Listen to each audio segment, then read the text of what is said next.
In today's show, we're talking Indiana Pacers, and I'm here with Tony East of the Locked On Pacers podcast to talk about this team with a ton of interesting players. Michael Bolton. Thanks, Josh. It's Michael Bolton here, and it's time for another episode of the Locked On Fantasy Basketball podcast. Let's get to it. Let's get to it, indeed. You are Locked On Fantasy Basketball, your daily fantasy basketball podcast, part of the Locked On Podcast Network.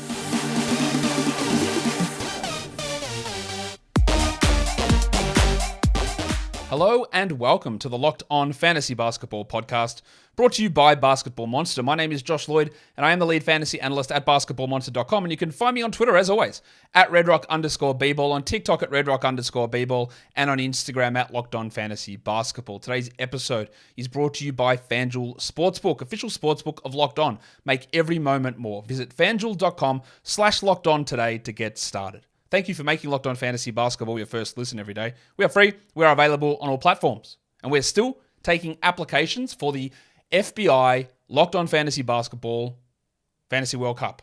There is a link in the show notes. There is a link in the description for you to answer. We've got 144 spots this week up for grabs. The biggest fantasy tournament in the world. 9 categories. 48 divisions of 12-team leagues.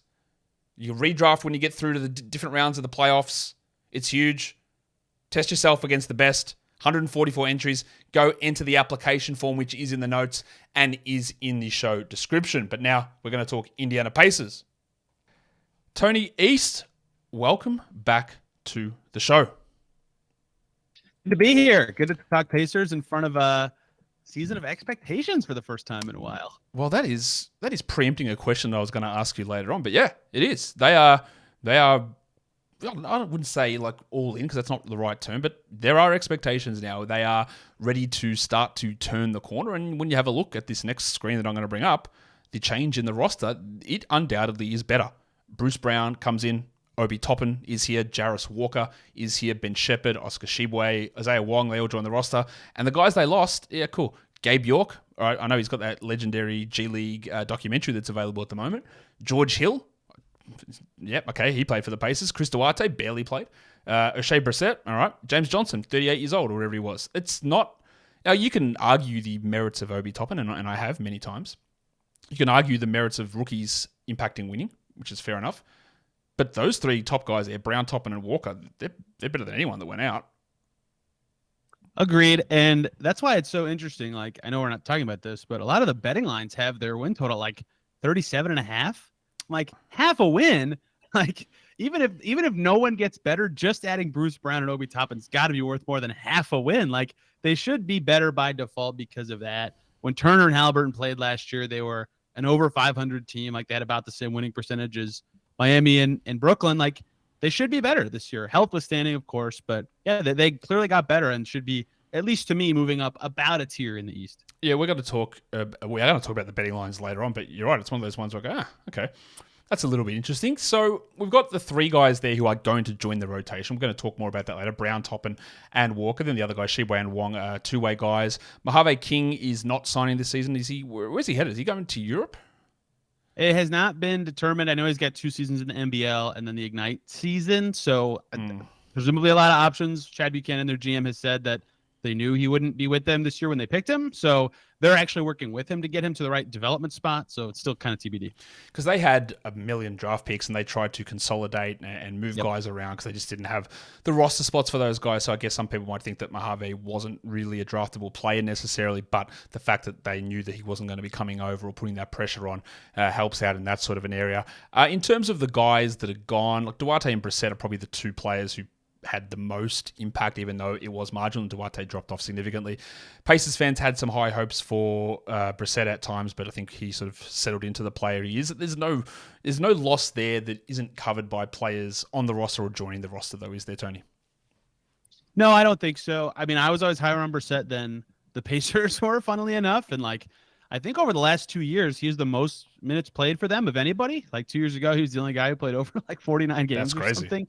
You might be able to double check that for me, but yeah, he played 65 and they were really banged up 2 years ago. And, but yeah, I mean, Toppin is about the same age and clearly has more potential and probably is better. And Walker is definitely worth investing in at that position as well. So, and their 4 spot last year was just like Brissett, Neesmith, like clearly a 3-2 instead of a 4. Jordan Wara, who I'm sure we'll get to, probably won't even play this year. Like they have significant upgrades at that spot, even not accounting for just Brissett. So it's a big change given what their last 2 years have been. I had to look those numbers up. So he played 1564 minutes 2 years ago, and he played 1,083 this season. So I think you might be right. TJ McConnell. Buddy might caught him. Buddy might have caught him. Yeah, but Buddy didn't play. Oh, yeah, Buddy played 2,500 last season. So yeah, Buddy's got him, I think, because Buddy played that little bit at the end of the season before. But yeah, that's still, it's crazy that he's up that high, but he is gone. We're going to talk more about Brown and Toppin and Walker later on.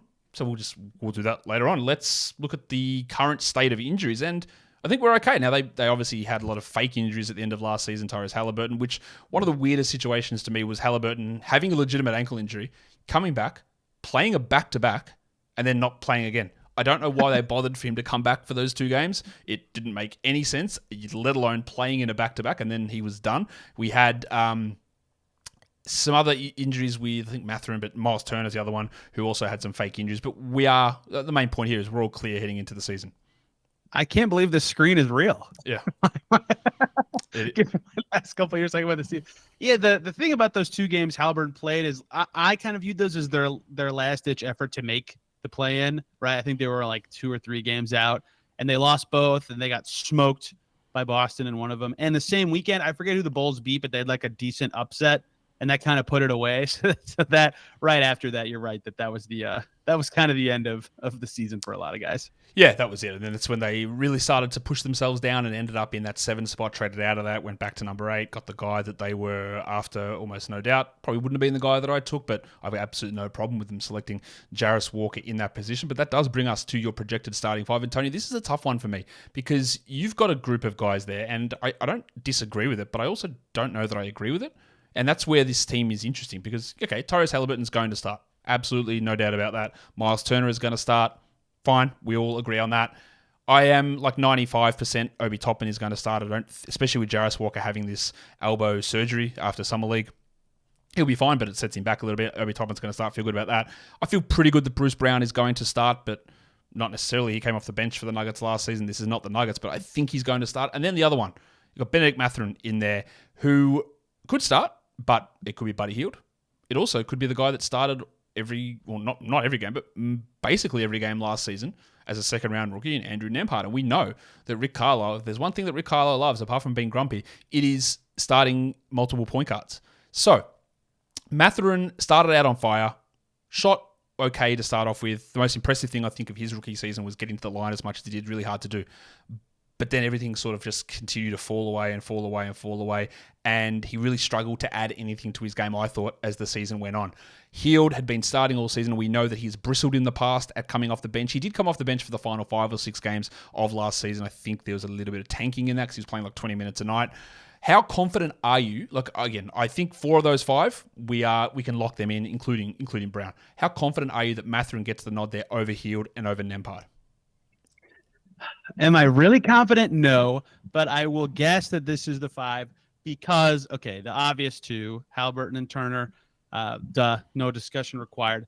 Toppin, Walker, I mean, that's going to be all the minutes at the 4 between those guys. And, I mean, Rick Carlisle has typically, like the 2 seasons he's been with the Pacers, he's been better at playing rookies a little bit. Like Duarte and Mathurin have played 28 minutes per game-ish the last 2 years, but Mathurin didn't start. Duarte kind of waffled between the 2, so I don't expect Walker to start, even though if I were in charge, I would. I don't think he's going, but I don't think he's going to, and that's fine. And then Brown, they just gave $22 million a year to. I mean, no more discussion required. For Mathurin, to me, I think they started to plant this seed at the end of last year. You just brought it up a little bit. He started their last, 11 games? Yeah, with him going to the bench down the stretch. They kind of pivoted there to see what that would look like with him in the starting 5, including, I believe, that back-to-back, that Haliburton also started in. So they were exploring a little bit with like actual serious lineups there for a second, and Hield came off the bench in those games. So more evidence just beyond that is in the offseason, Kevin Pritchard was asked about what a Buddy Hield extension what would require, what they would think about, and he said,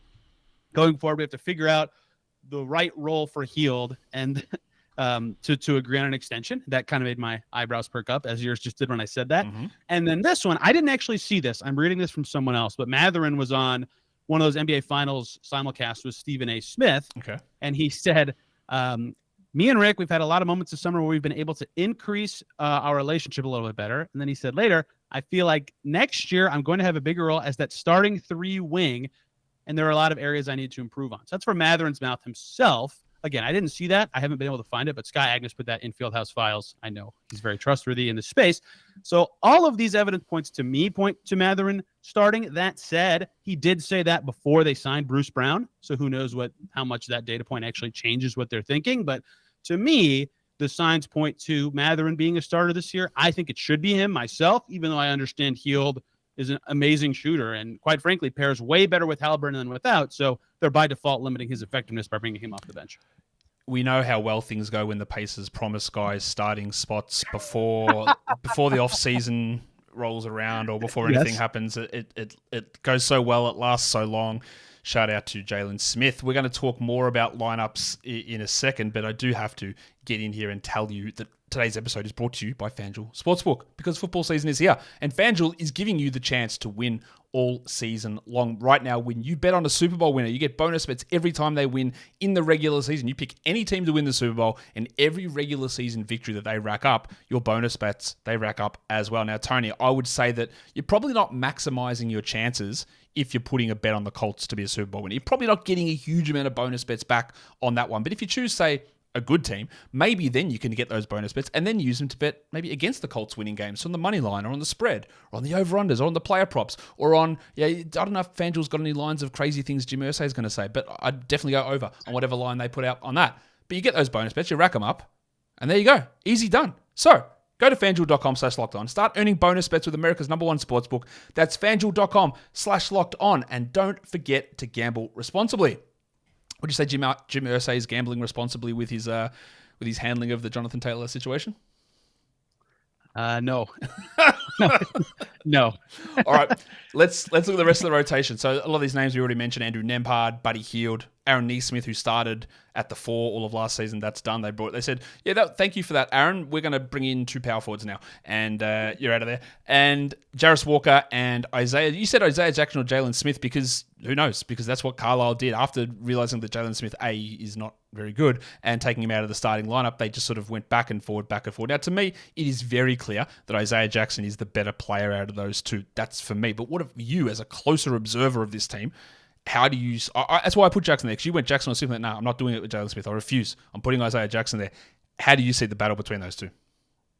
It's the same thing every year where it's like, well, either of them pop enough to be the backup 5 because, like, we didn't even say this name, but, like, Daniel Tice right now is better than both of them. It's true. He won't play, I don't think, and Chad Buchanan just went on a different podcast and said, Tice isn't on their timeline. Like, their general manager just said that. Like, they know that. I think Tice knows that.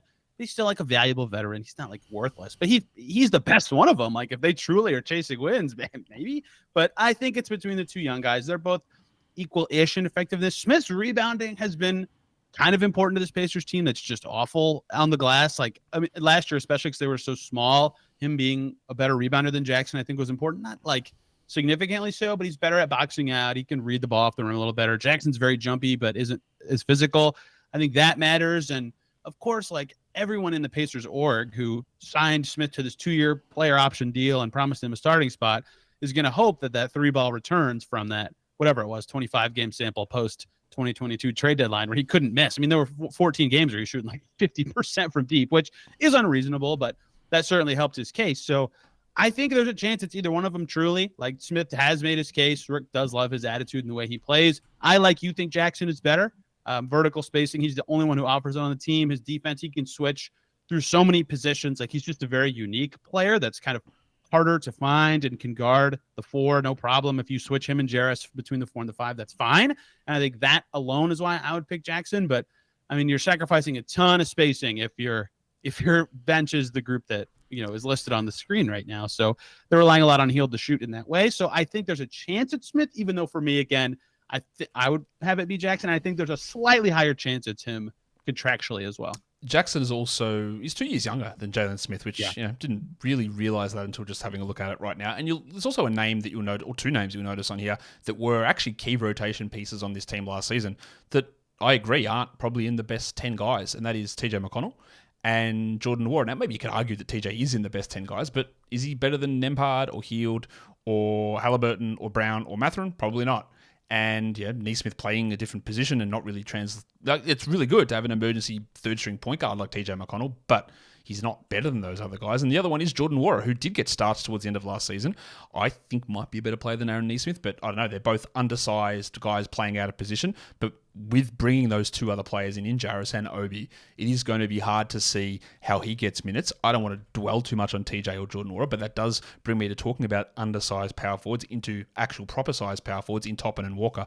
Now, in terms of we both expect Toppin to start, and this is one of those ones where I agree. I would love to see Jarace starting there because you invested a top 10 pick and you want to see what he can do. But I don't know if there is a better, more perfect fit in terms of a player to play next to Miles Turner and with Tyrese Haliburton than Obi Toppin, a bloke that can space out, hit threes, that can have his defensive limitations covered by Miles Turner, and can just be an unbelievable pick and roll lob partner with Tyrese Haliburton. The fit there is amazing, even though I don't think the player is anywhere near the upside of Jarace Walker, and probably shouldn't be the guy you look to be your future starter, but the fit there is amazing, I think. Yeah, not playing next to Mitchell Robinson alone will help him from an efficiency and space perspective. Again, Mitchell Robinson's good. It's just Turner can space. There'll be more room on the floor. And that's been a whole career problem for Toppin. Even do you remember this when he was a rookie? He was playing next to Taj Gibson for some reason. What was that? So this team will help him a lot just in that way alone. And the other part of it is, this is true for a lot of Pacers players. So this isn't just a unique to Toppin thing, but he'll fit really well with Tyrese. They're both awesome in the open floor and can run to open space, can play above the rim, can read the transition game well in a way that they've talked about how they think they'll pair well in that way. I think that pairing being together more often than not will be helpful for Toppin's efficiency as well. So I think that the fact that him with Turner is better than him without, just from a spacing perspective. He can shoot a little bit. Him with Tyrese is better than him without. He just makes more sense in that way. I would still like to see Jarace Walker with both of those guys too, but I think that because Toppin will be way better with those guys than without, I think he'll start, and he'll still give them an element we just talked about how much Brissett's played. They didn't have 6'8" players last year. Not power forwards, just guys of that size. So I think that alone will help them, even if he's not necessarily the best defensive player at all, or can certainly be inconsistent with his jumper. Just being tall, at that position, I think will mean something to this team. Well, you're right. He's not going to be the best defensive player.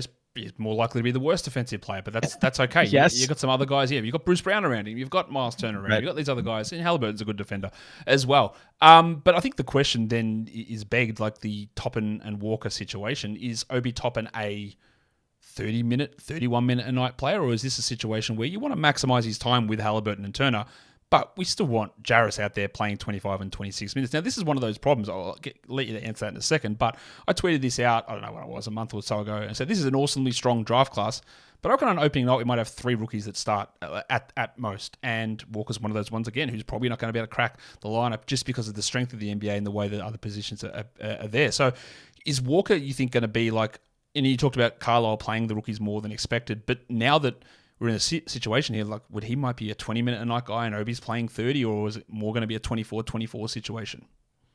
Yeah, Nembhard and Mathurin have sort of broken the Carlisle mold of how much do rookies actually play. And again, Duarte started a bunch too. So when they drafted Walker, they didn't have Obi yet, and in my head, I penciled them in because again, Mathurin and Duarte were right at 28. So it's okay, 28 makes sense. But Toppin, especially at that price, no-brainer trade. They give up nothing, basically. So then you do that, and now I think it's so I built my rotation on a Locked On Pacers episode about 3 weeks ago, and I had it split 24-24. I think that makes the most sense. Mm-hmm. It's not like Toppin's has way more upside, and he's got way less upside. I get why yeah, and but he is a free agent next year. You need to explore him a little faster, obviously. So maybe they lean a little more than 24-24 in his favor, but also they need defense pretty bad. And there's a chance Walker is a better defender instantly than Toppin. So I think there's a chance it's 24-24. That's what I kind of think makes the most sense. But I also understand why they would maybe lean a little more towards Toppin just from a fit and contract timeline for him perspective. I can see it starting maybe as a 28-20 and then maybe even flipping to 28-20 the other way by the time you hit February. Not that, Rick doesn't make those huge changes. Like, he invests in guys and then sort of rides with them, as we saw with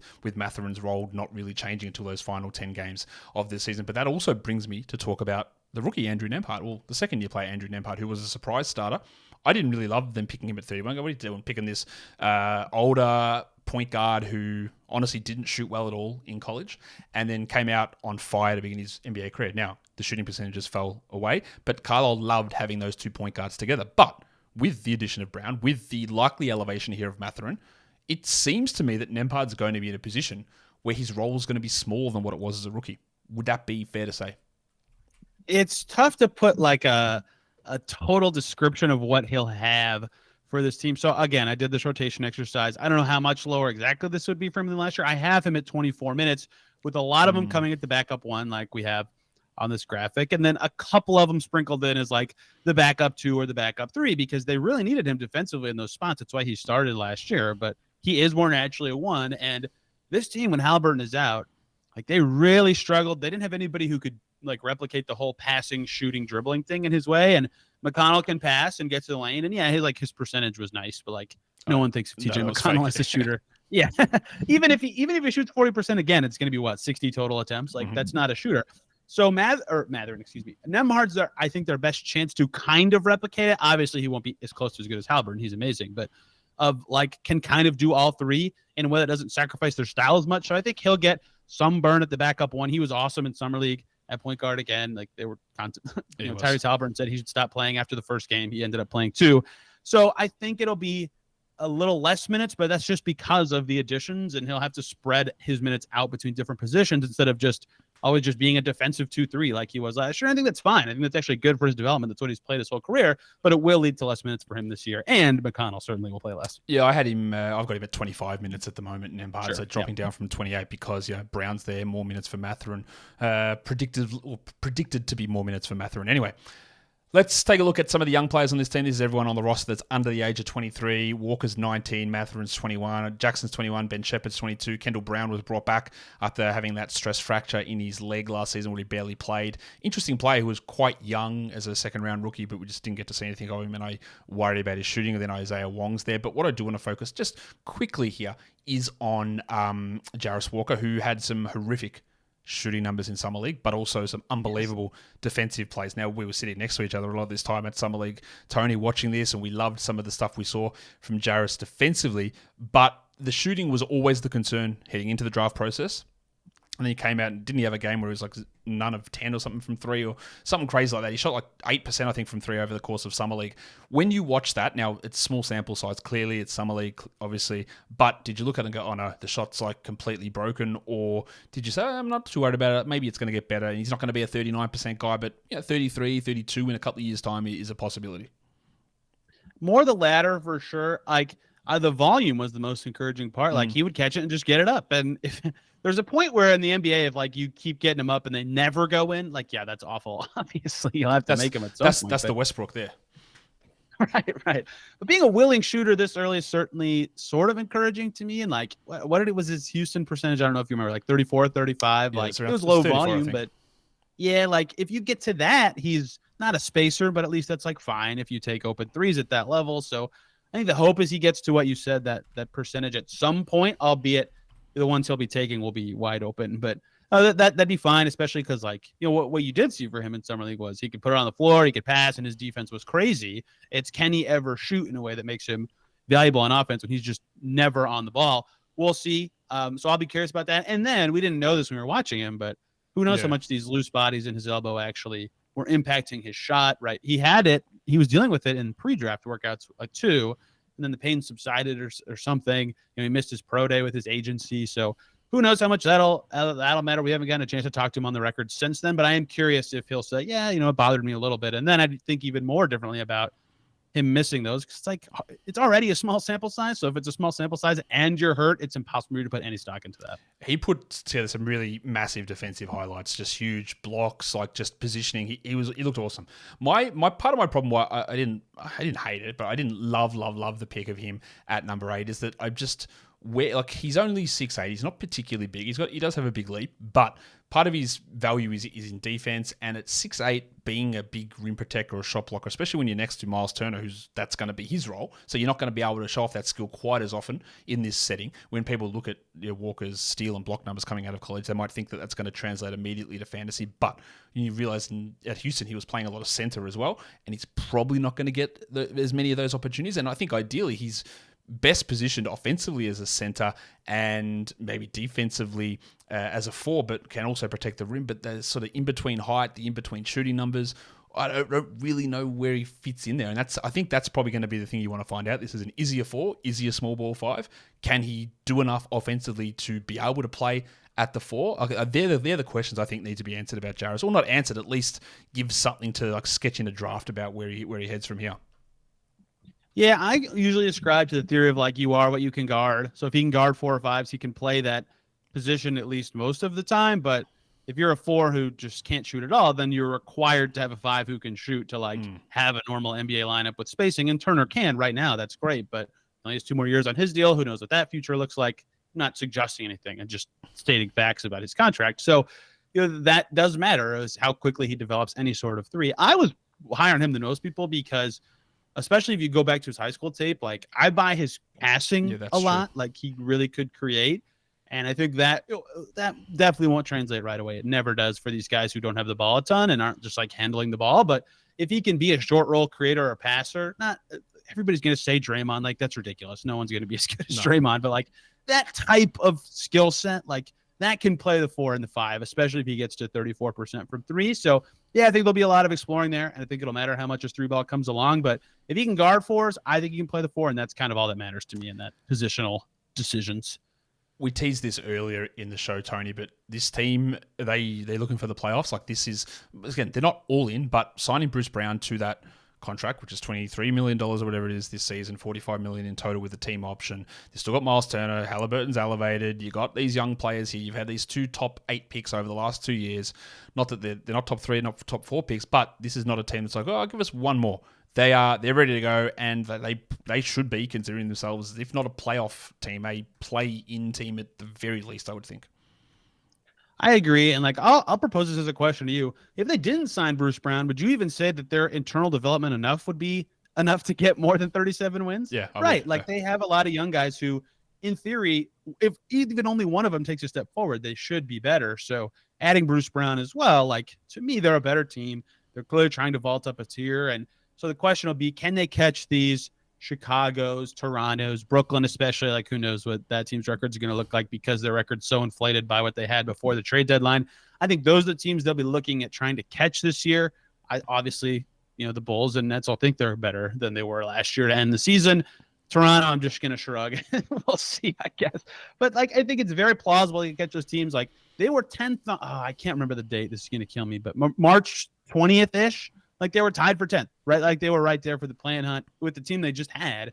So I think it's totally reasonable especially with the addition of Bruce Brown to cover up like maybe their biggest weakness as a defender on the wing who can also handle the ball. Huge for them, huge help. Even though he's a little undersized, like they had no one who could do that on defense last year. Neesmith could at times, Nembhard could at times, but not enough. So they'll get a lot from that. If their defensive rating gets to 21st, right? Given last year's defensive ratings, that'd be a 2.5 point growth of defensive rating. Like that would get their net rating to even. That's 500 right there. So that doesn't even account for any offensive growth by adding Toppin and internal growth. So I think they can get to 40, 41, 42. And given the state of the East and what the records were last year, that should be enough to get into the play-in range. And then they could exceed that, obviously, if the internal growth is more or someone takes a big step forward, then they could be sniffing something else. When we're going to talk win totals later on, at the moment, I have them 8th in the East. So that's basically right on that area. I'm asking this question to a lot of different people and a lot of different teams about their stars, right?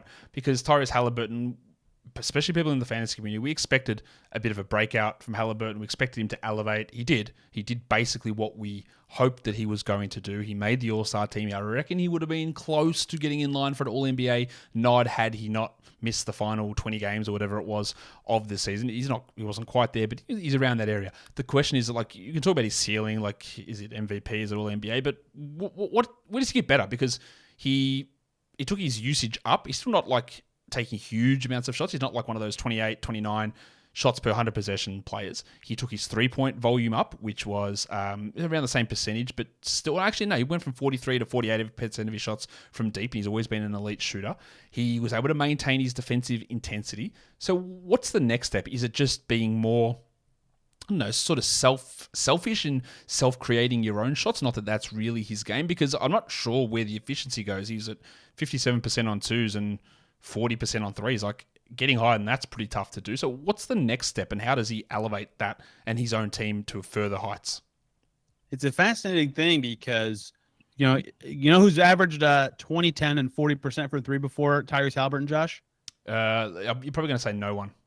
The answer is nobody. Oh, there you go. It's obviously a little strange parameters, but like if he scores 20 points, has 10 assists, and goes 4 for 10 from deep, that's below average for all of his stats. Like, such a unique player because of what his skill set is. The thing that I think you just nailed that is the next step for him is upping the shot volume a little bit. And he's talked about it. He knows that, like, even him creating his own shot is more efficient than him setting up other guys sometimes. And he's so naturally pass first that he still tries to do that. But the step forward he took last year, I don't know if you have Basketball Reference up, is the percentage of his shots that were assisted from 2 went down to 24.7%, and from 3 went down to 44.7%, below 50%. And even with those numbers, his true shooting percentage was awesome, right? So he could take 2 or 3 more shots a game, and he's creating them himself. And those are good, efficient looks that are helping his scoring average, helping the Pacers score. It's a good possession for the Pacers usually if it ends with a Tyrese Haliburton shot. So, of course, he'll want to take a step forward on defense. I think he said he's like 5 pounds heavier or something right now than he was last season. Some of that's that he didn't play in games for 2 months, but either way. And then also, to me, not only the on-ball defense getting a little better, but that would be the other thing is, what I think is like 15 shots a game last year, like getting that to 17, 18 range. I don't think that would sacrifice that much efficiency for him, given what his shot diet was. So I think that would be his next step is he could get close to like a 24 and 10 guy. I don't know exactly what his ceiling is or looks like just because he's such a unique player, but I think getting closer to that ceiling requires him taking more shots and being a little more selfish, which is so not his personality. Yeah, those percentage of shots assisted is really interesting. They are staggeringly big drops, especially the ones from 3 where he was like 58% the year before down to 45%. Yeah, it's a big drop to be self-creating over half of your 3-pointers is pretty big, and getting to the rim more as well. And yeah, that was one of the issues with him through college is like, can he actually draw enough free throws and get to the line enough? And he was able to. Sorry, I'm jumping in because you said something I should have said there, but like he had this shot that was kind of coined the Hallie hook last year, where he'd get like 5 feet from the rim and just do like this weird running hook layup thing. Like he's gotta be stronger with those, actually taking the layup and trying to draw fouls, because that is a big stat that separates him from super duper stars from a scoring perspective. His free throw rate. He does not get to the line very much. He needs to get there more. He improved it. He went from 2.5 to 3.6, which is almost a 50% increase. But when you're working from such a low base, it is easy to jump up 50%. But he needs to take that to 5.5, whether he can do it or not. That is probably the step to me, because the efficiency's there, right? It is a little bit more usage, but it's also get to the line more. Like, that helps your overall true shooting. It helps your overall production. And it's just easy points, especially when you got the ball in your hands that much. He really does need to be able to up that. I think he can. And interestingly, not that this means much, but over the final 10 games of last season, he upped that free throw rate like significantly. Like, free throw attempt to field goal attempt ratio went from 0.24 to 0.39 over the final 10 games. So I didn't know that. Wow. That's a big jump. Whether it sticks or not, who knows? But it's at least trending in the right direction. So we'll see where we go there. Who's a breakout candidate on this team? Can I lazily just say Mathurin? Fair enough. So, yeah, and I say that because his free throw rate's insane. Like, it's unbelievable. That it just gives him such a high floor to me. Like, he was 13th in the NBA last year, not for rookies, not for guards, like the whole league.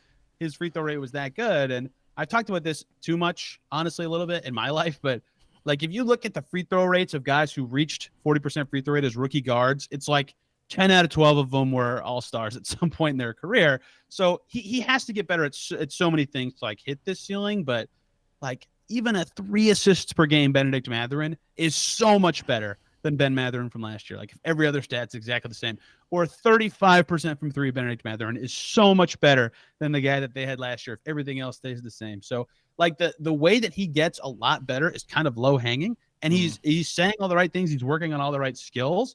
So to me, it's him. And it kind of feels like a lazy answer because a lot of the Pacers' future kind of is predicated on him and Haliburton fitting well together. The other guy I would say is Nembhard, just because he can do a lot of, like, he has such a wide variety of skills between his passing, dribbling, and shooting ability that if he can put it all together a little bit more in terms of getting all the way to the rim and a little bit better decision making, it's just same kind of deal with Mathurin. Low hanging fruit to get a lot better, and that's kind of the case for a lot of rookies. But those two seem like breakout candidates. And then the one that everybody will point to is Toppin, just because he's in a way better situation where it seems like he could finally be playing to his strengths instead of playing for a coach that doesn't necessarily value him as much or have as many minutes for him, and on a team that system doesn't make as much sense for him. So those three guys are the three most, to me, although they have so many young guys that are in pretty good positions, that there's a lot of guys who could theoretically break out a little bit. Yeah, I think you look at nearly all of these players and think that there are ways that they can look. Maybe Miles Turner can't get better, but doesn't mean he gets worse. But most other guys, like Mathurin should get better, and Toppin should improve, and Isaiah Jackson should get better. Maybe we get a little bit more out of Aaron Nesmith. There are a lot of players on this team that can do that. But what about on the other side? Who is someone that you might be a little worried that maybe there is a drop off? That a ton of guys, honestly, but that's mostly because of the age of the team. That's not because of that. Sounds like too optimistic to say, right? Like, I just said it out loud. I was like, that sounds stupid. But I guess McConnell would be one, because he's 31, 32 now. Yeah. And he's got he's fast with the ball, and that's a big part of his effectiveness, is being able to just kind of skate by guys into the paint. If that ever goes away, who knows what his effectiveness will be, but I don't know if he'll play enough to really notice, right? If our rotation is correct. True. So, that one's hard to say. Tice is on the older side too, but he'll be a lot healthier than he was last year. Like, they don't really have any obvious regression candidates. Anyone, I guess, can at any time have a worse season or be in a worse position. But I don't know about you, but I have trouble thinking of someone that's like, this guy's role or age is going to make them less effective than last year. Look, I wouldn't be surprised if Nembhard's overall counting stats drop because he plays fewer minutes, but that's not to say he gets worse as a player. But I think there's a risk of that, and otherwise it's TJ McConnell, who really towards the end of last season, when Haliburton was out, able to put up, and even when he was out earlier in the season, he was able to put together some big numbers. And this team, if they're serious and not tanking down March, April, then he will play much fewer minutes and won't be able to generate anywhere near those sort of numbers. Who is the most likely player to be traded?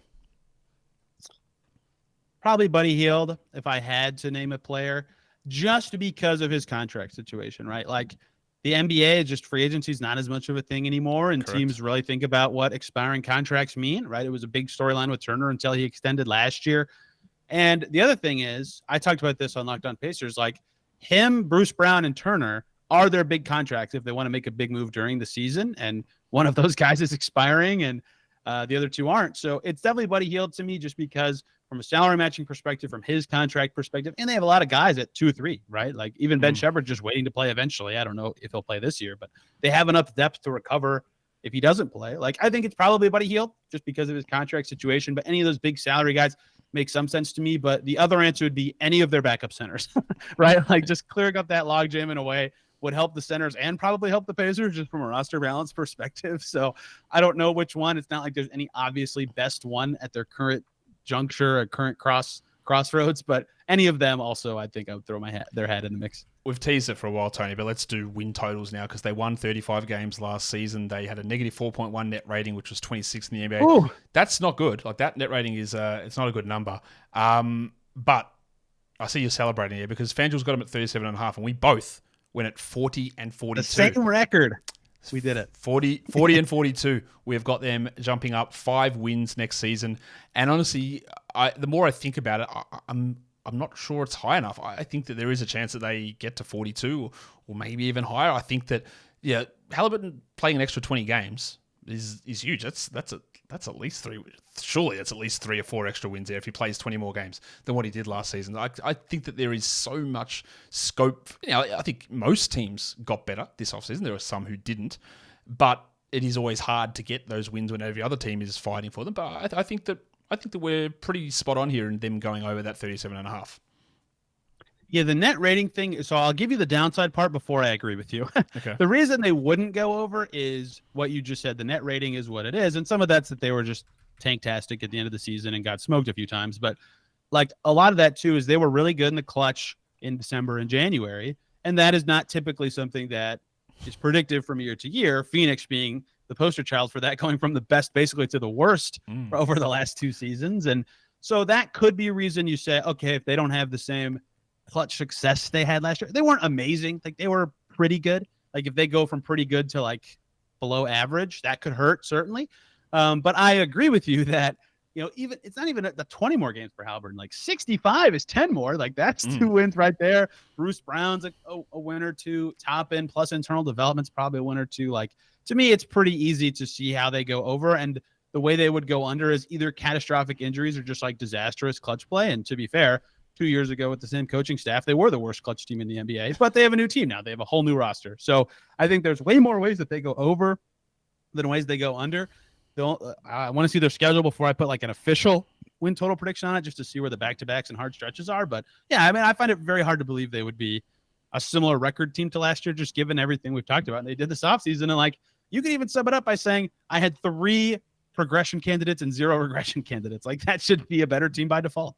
I agree. And this is interesting because I just finished talking with Nick and doing the Locked On Mavs, or doing the Mavs season preview, and we talked about how they lost a ton of close games, and I made that exact point saying that stuff often just goes back and forward like year on year. And the Pacers the Suns are a great example. The Pacers are a great example because they were 3rd in the NBA in wins above expectation last season. They were 28th the year before. So they were one of the best last season and one of the worst. So you can take that away and you can knock off a few of those extra wins. But then we add in Haliburton and improvement and players added and Bruce Brown and Jarace Walker and Obi Toppin, a guy that's not a shooting guard playing power forward. Like all of that stuff should be able to offset that plus add a couple of extra on. Now, that's the boring stuff done, Tony. Let's play a game. You are the grid legend. Oh, boy. Sitting next to you in Vegas at Summer League, watching you pull out some of these names was really impressive stuff. So I'm hoping you can bring the magic here again, because we're doing a Pacers-only grid. Obviously, we're going to compare them. We're going to get Pacers and Nets, Warriors, Wolves, Sixers, and Magic. The last one is a player who made an all-star game as a member of the Pacers. But because, Tony, is you that's doing it, right, there is no rarity score. I don't know how the masses would have answered these questions. But how we are scoring these is I am looking at all of the players that fit each category, looking at their games played for either franchise, taking the smaller number, and then ranking those small numbers. So if someone played 480 games for one franchise and 10 for the other, the 10 is what counts. And then we rank those, and you get a low score for someone who made a one-game random COVID replacement appearance for one team.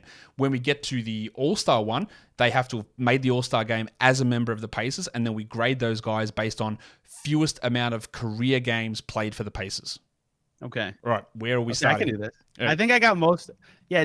So for some context for you listeners, I actually discovered Immaculate Grid sitting next to Josh, and I pulled it up, and it had Pacers. Yeah. And I think I pulled like Nazmi Trulong for the Jazz. What was the other one I got that was really lucky? That was the one that stuck in my head. Nazmi Trulong for the Jazz and Pacers crossover, and it was like 0.1%. I go, bro, I thought that was great, but I don't know about you. I think everybody cheats on those now that I see a lot of results on the internet. So now it's like less cool to be. Like, I'm almost more impressed when people get like 40 to 50 than when they're below 40, because I know they cheated. Yeah. Okay. My rarity Pacers Nets answer. I'll go Edmund Sumner for that one. Karis LeVert would jump out to a lot of people, but I'll take Edmund Sumner for Pacers Nets. Edmund Sumner. Oh, he's not bad. He played quite a few games, though. He played 53 for the Nets, which is probably more than some people expect, because there were some other absolute crackers who didn't play many games at all. Let's tell you who the highest score was. Well, actually, I'll just bring that score across so you can have a look. 32. Highest score, Thaddeus Young, probably? No, it was Bojan Bogdanovic, actually. Was the highest. Yes, He played the most. So that would have been the worst option. In terms of what would have been the best option, Vincent Askew played one game for the Nets back in the 90s. That would have been a good score. Who else is... There's some players, people here I even... Harris, LeVert would have been on both. LeVert was here. He had a worse score than Sumner, so Sumner was a better choice for you there. Yeah, he played... Because LeVert played 74 games for the Pacers. Yeah, LeVert played 74 games for the Pacers. Oh, that throws me off. And Sumner played 53, so the 53 score is better, so you get a better score there. Who else was an interesting? CJ Watson, and that was a pretty high score for him. I think he did okay. Most of the other ones are just Mel Daniels, Lester Connor. Dang, that one got me. I thought Sumner would be a better answer than LeVert. There's all these random... No, the Sumner was a better answer than LeVert, because you're looking for the lower score. Sumner is a better answer. Right. Yeah, so you did all right. All right, next one. Where are we going? All right, I had a good answer for this one, but I think I have a better answer for Pacers Warriors. Okay. I'll go with Brad Wanamaker. Wow. Now that you said it, I do remember that happening and him playing for both of those teams. He also was a Celtics legend as well, wasn't he? He was. Okay. So he started with the Celtics and then joined those other two teams, didn't he? That's how that worked. Yes. So Brad Wanamaker gives you a score of 7.43. That's a good score because he played. What was his low score? 22 games for the Pacers. There you go. Not very much there. The highest score, the worst one you could have got there was Mike Dunleavy. He played tons of games for both of these teams. Who else was a good one that you could have gone with? Can I ask what the score for Glenn Robinson III would have been for Pacers Warriors? 17.1. So Wanamaker beats that one. There are, again, a bunch of David West, CJ Watson. They're pretty obvious. Yeah, I was going to say David West was the first one I saw when I saw those logos. Steven Jackson, Jarrett Jack. All those guys, but they're not particularly low scores. Most of the low score, Leandro Barbosa for his 22-game Pacer career. Oh, that would have been a good one. That would have been a good one. And then Tim Hardaway Sr. with his 10 games for Indiana. Remember those? Oh, jeez. I would not have gotten those. I did not know that one. I'm going to skip Timberwolves for a second because they're killing me. All right. Okay, I've thought of two for the Sixers. I'll go Kyle O'Quinn for Pacers 76ers. Wow, when did Kyle O'Quinn play for the... Okay, so I am Kyle O'Quinn, former Magic legend. I am shocked. That's right. Oh, I could have done him for the Magic too. Dang, I didn't think of that. Kyle O'Quinn, he somehow played more games for the Pacers than he did for the Sixers. He did. That's great. I didn't know that. He played 45 games for Indiana and 29 for Philadelphia for a score of 10.74. One of your best ones you could have got here was Alex Poitras. Played. I actually probably could have got that one. Six games for the Pacers. A higher score one here would have been Lavoy Allen, who played a lot of games for both teams. Oh, that one I would. Who else is a funny name on here? Trevor Booker would have been a good one. Glenn Robinson III's on this one as well, I believe. Correct. He is. He would have been an 8.68 score. What about Scott Skiles? Played 10 games for the Sixers and 130 for the Pacers. Scott Skiles? Yeah. I don't think I would have got that one. I definitely wouldn't have got that one. All right, we've got the Magic, we've got the Wolves, and we've got the All-Star. Okay, I'll do the All-Star because I think I know that there's only the most rare answer to me that I could think of is Brad Miller, probably. There are, hang on, I'm on the wrong list. Let me tell you how many All-Stars there are in Pacers history. 15 players who have made the All-Star game, and your Brad Miller guess is not the best. But it's pretty bloody close, and this is the one that trips up people all the time, and I'll explain it in a second. It's a really good score. Wait, is it Jeff Teague? No, it's 1.45 for Brad Miller because he played 101 games for the Pacers. But the guy that's played the fewest career games that made an All-Star game while a member of the Pacers is your starting point guard Tyrese Haliburton, who's played 82 career games for the Pacers. Okay. So people just forget, Haliburton, but he's barely played there. He's only played 82 games. I didn't even think of that. So he's... So they had to be an All-Star for the Pacers for this one to count. Correct. All right, we've got Magic and we've got the Wolves. Okay, I got a Wolves one finally. All right. Keelan Martin. Wow, Keelan. Yeah, okay, that is a good one. Keelan Martin. He was on the Wolves. So I remember because I was asking Ryan Saunders about Keelan Martin for a story 2 days before he got fired by the Wolves. Wow. So that one worked out in my favor. I forgot about Ryan Saunders. Keelan Martin. All right. I'm pulling out the names for you here. Keelan Martin, where is he on this list? All right, 11.97. So that's pretty good. Than I thought. Yeah, that's higher than I thought as well. Because he played, let's have a look, 31 games for Minnesota. That was his low. He played 62 for Indiana. It gets skewed when you see guys like Jordan Hill, who played 7 games for Minnesota. Oh, man, I never would have pulled that one. What about when Born Ready, Lance Stevenson played 6 games for the Timberwolves? Anyone remember that? No, I would not have. I should have gotten that one. I bet a lot of my listeners will have gotten that one. And then we got the question though: do players who were on the Pacers roster but played 0 games? No, got to have played a game. Those don't count. Got to play a game. So I can't give Ricky Rubio for Timberwolves. No. You have to have played a game. All right, let's do the Magic and the Pacers.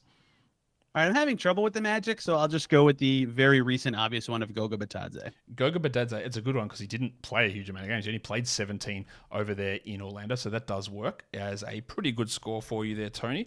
What does the score end up? 10.29 for Goga on that one. All right. Pretty good score there. Who else could you have gotten? The worst one you could have got was Victor Oladipo, that he played the most games. Holy cow, how did I not get that one? Obviously, Kyle O'Quinn, Scott Skiles, but he was a really high score. CJ Watson. Who else is another one? Solomon Jones. He was one. How about this guy who I'd forgotten existed, but he was a player at one point, Damjan Rudej. played. Oh yeah, Damian Rudej, DJ Augustine, Oh, right? yeah, He DJ was Augustine, Pacers yes. Magic, Yes. Yeah. And anyone else? Greg Kite played 9 games with the Pacers back at some point in the 90s, I'm guessing.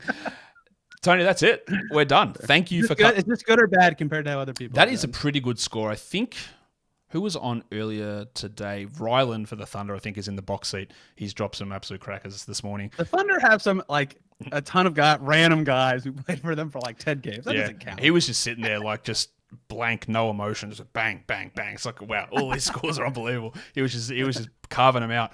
But Tony, that will do it for us today. Thank you for coming on Chatting Pacers. What's going on over at Locked On Pacers?